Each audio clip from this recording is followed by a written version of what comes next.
Come on, it's about to start. Okay. Good evening. Well, I've had a few requests for stories. So the first request I'm going to do is from my neighbour, Dawn.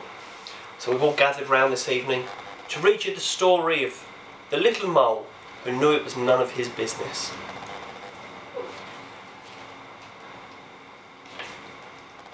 One day, the little mole poked his head out from the underground house to see whether the sun had already risen. Then it happened. It looked like a little sausage, and it was the worst thing. It landed right on his head. "How mean!" cried the little mole. "Who has done this on my head?" But he was so short-sighted that he could not see anyone around. "Did you do this on my head?" he asked the dove who was flying past. "Me? No. How could I? I do it like this," she answered, and splish plish, a moist white blob landed on the ground right next to little mole. His right leg was splashed with white. "Did you do this on my head?" he asked the horse who was grazing in the pasture. "Me? Nay. How could I?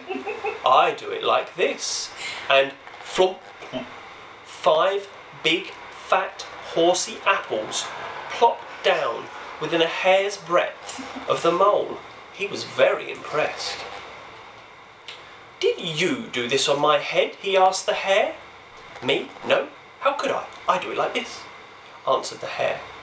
And with a rat-a-tat-tat, 15 little round beans shot past the mole's ears. He saved himself with a daring leap to the side. "Did you do this on my head?" he asked the goat, who had been dreaming a little.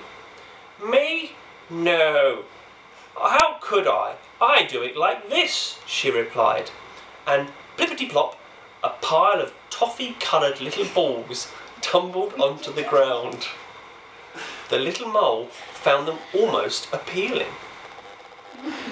"Did you do this on my head?" he asked the cow, who was chewing the cud. "Me? No. How could I? I do it like this." And kaplosh! A big brownish green pancake flopped into the grass just next to the mole. He was very relieved that it hadn't been the cow who had done something on his head. "Did you do this on my head?" he asked the pig. "Me? Nah, mate. How could I? I'll do it like this," replied the pig. And plop splat, a little soft brown pile fell onto the grass. The mole held his nose. "Did you do this on my—" he was going to ask again, but as he came closer, he saw only 2 big, fat, black flies, and they were eating. "At last, someone who will be able to help me," thought the mole. "Who did this on my head?" he asked excitedly. "Bzz, bzz, keep nice and bzz, still," buzzed the flies. There was a short pause, and then bzz, bzz, "It's clear to us bzz, it was a bzz, dog." Finally, the little mole knew who had done the business on his head. Basil, the butcher's dog. Quick as a flash, he climbed onto Basil's kennel, and pling, a tiny black sausage landed right on top of the dog's head. Satisfied at last, the little mole disappeared happily into his hole underground.